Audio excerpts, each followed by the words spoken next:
single day I'm gonna make something great. That's my way. Every single day I'm gonna make. So you can always notice the difference between puff puff and then I'm going to put a sauce in it. So this sauce is Cilantro that I added to it. Tastes like of Annie's Kitchen and Well-Being. I love you guys. Hello family, welcome to another beautiful edition of Annie's Kitchen and Well-Being. So in this very short video, I'm going to show how to make Nigerian puff puff, because a lot of people have been asking me to show how to make Nigerian puff puff. I have made buns before, but this one is going to be a quick video of how to make puff puff. Okay, so here you're going to need 2 cups of all-purpose flour. Make sure you have a good sift, because you're going to sift the flour before using it.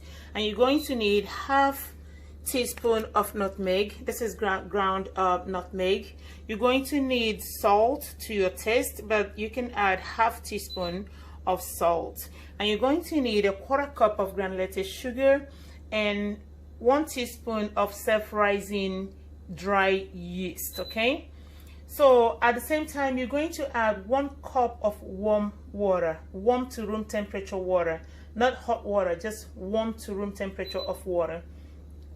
So whenever I make puff puff, I always like to eat my puff puff with sauce. So in this sauce category, you are going to need onion, pepper. I'm using 2 because you really want to make it spicy.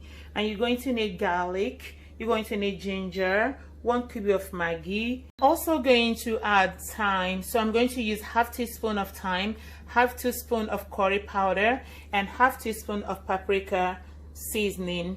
And I will just add maybe approximately 1 tablespoon of cilantro. So in place of this cilantro, you can use mint leaf, okay, if you don't have the cilantro close.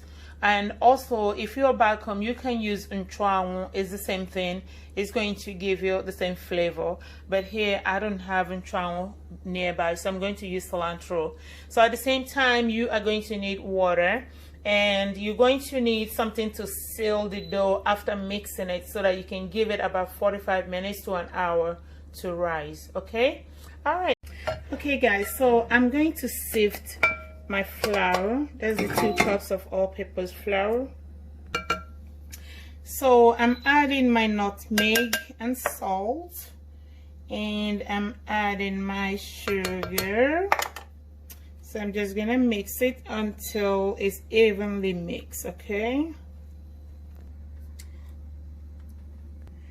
so this is my 1 cup of warm water. I'm adding the yeast directly into the water because heat makes yeast to rise. Okay, again, this is warm water, just about room to warm temperature. Okay, it's not really hot. Okay, so that's barely mild. Okay, so after that, you're gonna pour it into this other mixture here. So you mix the dough until even. Okay, so now you can see the consistency. So I added just like 2 tablespoons of water to this, just to make sure I have it just exactly the way I want it. So as you can see, this is exactly how I want this to be. Again, the sugar I have added, if you need more sugar to your stuff, just add a little more, but for me, this is what I need. Again, always think about your health when you add stuff to food. Okay, so when this is all done, you're gonna seal it. Okay, you're just gonna seal it so tightly. You can use foil paper to do this, but again, this seals better than foil paper. So when this is all done, you're gonna let it stand for at least 45 minutes to an hour to a warm environment. Okay, you don't need to cover it after sealing it, but I'm just doing it because this bowl has a lid, so that's why. Okay, so here I'm making the sauce. So I have my oil. I'm just adding the onion to it.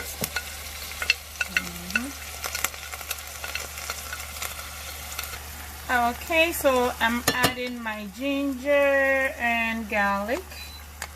Okay, so I did not blend anything. I just chopped it all up because that's the way I want them to be in the sauce. Okay, curry powder, paprika, and thyme. I just added it. Okay,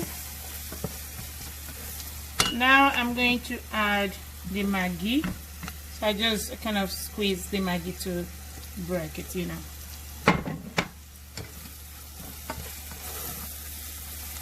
Okay, so now I am going to add the pepper.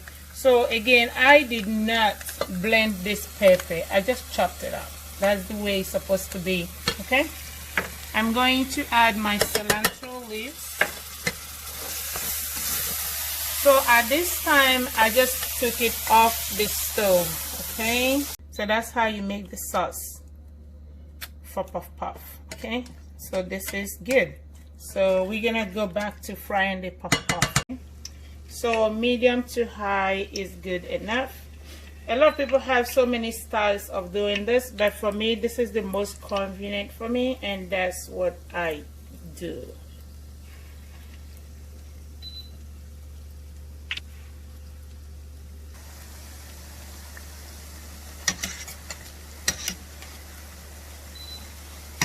Okay guys, so this is totally done. As you can see, it gave me just the type of brown that I want for my puff puff.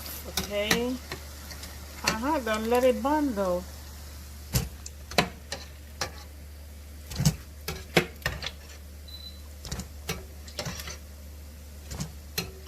So over here I did put a paper towel just to catch the extra oil that might be dripping off the puff puff. Okay,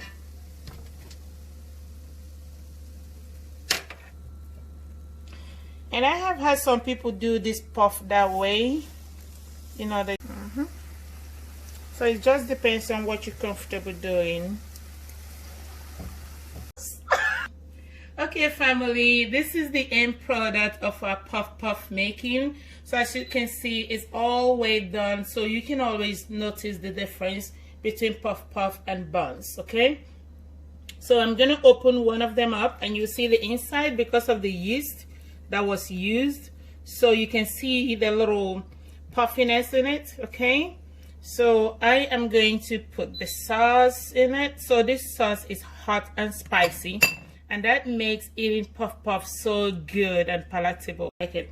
So the cilantro that I added to it tastes like Utazi, and this is so good. You're going to love it, honestly.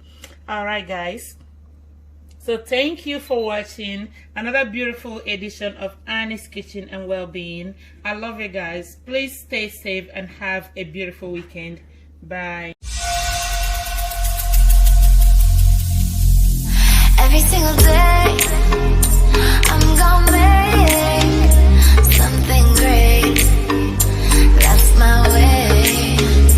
Every single day, I'm gonna So you can always notice the difference between puff puff and I'm going to put the sauce in it. So this sauce is cilantro that I added to it. Tastes like of Annie's Kitchen and Wellbeing.